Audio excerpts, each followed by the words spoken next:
I committed to restart the book and share more about what started me on the journey, not just the benefits that I have experienced since. This became a better book, and I became a better student of myself and of the world around me. A world I firmly believe needs more voices willing to examine the crazy way we live these days. With overcommitted schedules, pressure-filled homes, mad racing about, and way too much wine drinking. But enough about my life. This crazy way of our culture is not healthy, nor does it seem deeply satisfying to anyone. Not only does it not produce what we have been led to think it will, this insanely busy living is stealing from the marrow of our souls the very richness we need to create meaningful lives. I wish I could promise that simply reading this book will create a center of calm in your life, but nothing of great value has ever come to me without hard work. I don't know where I got the idea that it should, but I'm guessing it came from writers who didn't share the full story in their writings. People who wanted to make hard things look easy so people like me would buy their books and they could move to a serene island and enjoy umbrella drinks and spa treatments. I hope that in sharing the truth of my unconventional path in this personal way, those who long for something more will know that while it isn't easy, it is indeed possible. You really can stop. You really can create calm in the center of crazy. But I also want to say to those who consistently live with a high level of pressure and craziness because they enjoy it or think it doesn't really matter, believe me, it matters. Slow down and do it now while you still have something worth slowing down for. You won't regret it. That I can promise you. Part 1. My Journey Out of Crazy. Chapter 1. Crazy. Pain is the megaphone God uses to rouse a deaf world, wrote C.S. Lewis in The Problem of Pain. I wouldn't have said I was deaf, but pain was the megaphone that halted my crazy world. Pain brings life screeching to a halt, sometimes for days or months, and sometimes just for a moment. Fortunately, a moment is all it takes. In the spring of 2012, I experienced a crisis. Not in my marriage, not with my children, but in a long-standing, cherished friendship.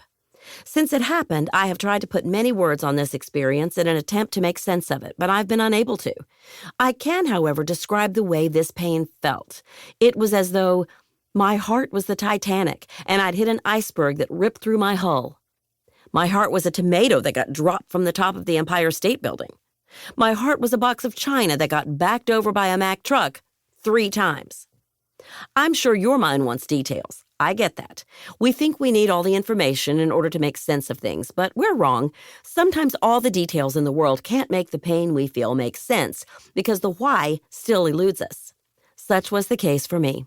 I'll spare you the specifics and ask you to trust me that the details don't matter.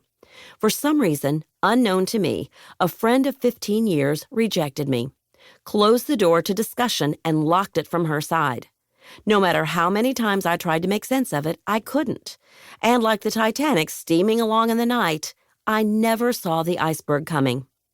Here is what I know now. When everything hits the ground or the fan or whatever metaphor we use to describe it, if it's happened to you, the details quickly fade as the awful enters the picture and changes life forever. When the phone call comes, when the doorbell rings, when the letter arrives, when the doctor says blank, we cannot recall the specifics. We condense the memory of what happened to the day life fell apart. My recipe for crazy. In the years leading up to this crisis, I'd been in a long stretch of crazy. I call it crazy because that's the term I picked up from our culture when the busyness of life goes past busy. When busy redlines, we call it crazy busy. Some call it insanely busy. I have used those very words to describe my life to others. It didn't seem like hyperbole because it wasn't. Life was out of control. That's not crazy busy. That's just plain crazy. I got there honestly. This long stretch of crazy began for the very best of reasons.